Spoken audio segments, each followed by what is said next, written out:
mata dureen kiyyarraa daa'imman qaama dhiquu ilaalchisee maatiin maal beekuu qabu kan jedhudha.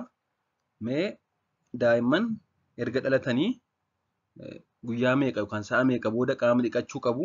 Akkasumas yoomii eegalanii saamunaa fayyadamnee daa'immaniif qaama dhiquu eegaluu qabna? Akkasumas immoo torbanitti si'a meeqa kan jedhu akka armaan gaditti waan saayinsaawaa ta'e qabadheen jira. Hanga dhumaatti na hordofaa. Chaanalii kanaaf haaraa taanaan Dr. Abarraa Olaanii jedhama. Ispeeshaalistii fayyaa ijoollee fi daa'immanii akkasumas immoo barreessaa kitaaba bu'uura fayyaa daa'immaniiti. Daa'imman kanneen yeroon isaanii ga'ee dhalatan jechuunis kanneen ulfa torban 37 hanga 42 gidduutti dhalatan sa'aatii 48 booda hanga handhuurri isaanii citutti yookaan kufutti uffata qulqulluu bishaaniin jiidhe fayyadamuun haxaa'uun gahaadha.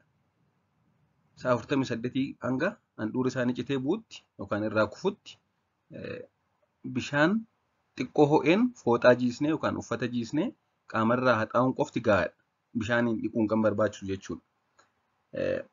Erga handhuurri isaanii irraa cittee buute immoo bishaan tempireechara giddugaleessa qabuun dhiquun ni danda'ama.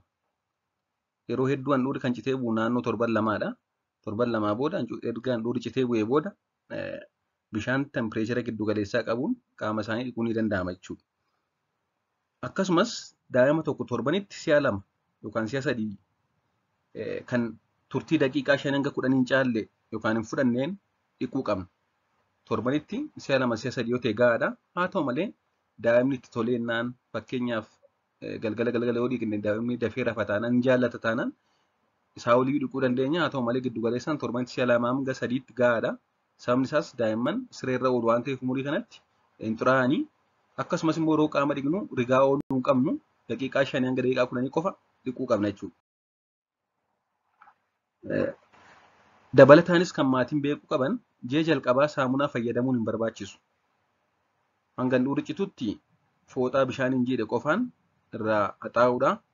Erga handhuurri cite hanga ji'a tokkootti bishaan tempireechara giddu galeessaa qabuun qaama dhiqna. Hanga ji'a tokkootti saamunaan fayyadamnu, ji'a tokko booda garuu saamunaa fayyadamuu ni dandeenya. Ji'a tokko booda saamunaa isaaniif jedhamee oomishame kan asiidummaan isaa fi beezummaan isaa giddu galeessa qabuu fi zayita qaamarraa baay'ee hin fidne fayyadamuu qabna. Saamunaan qaama daa'immanii qofaatti yeroo hedduu ni qophaa'a, qophaa'ee ni gurgurama. Isaan kana fayyadamuu qabna jechuudha. Kan qaama isaanii wajjin wal simu. Akkasumas gogaan isaanii kan jajjabaatu yookaan diraay yoo ta'e erga qaama isaanii dhiqnee booda dibata qaama isaanii lallaaffisu kan gogaa lallaaffisu fayyadamuu hin dandeenya. Erga qaama dhiqnee booda dibata gogaa lallaaffisu qaama isaaniitti dibuu hin dandeenya jechuudha. Kanneen isaaniif jedhamanii qophaa'an. Kanan hanga ammaatti dubbadhe kun kanneen daa'imman yeroon isaanii ga'ee dhalatanidha. Daa'imman osoo yeroon hin ga'iin dhalatan akkaataa ulfaatina qaamaa hagam yeroo malee dhalatanii fi haala akkamii keessa akka jiran ilaalcha keessa galchuun waan barbaachisuuf yoomii eegallee akka qaama isaanii dhiqnu ogeessi fayyaa daa'ima sana kunuunsee murteessuu qaba.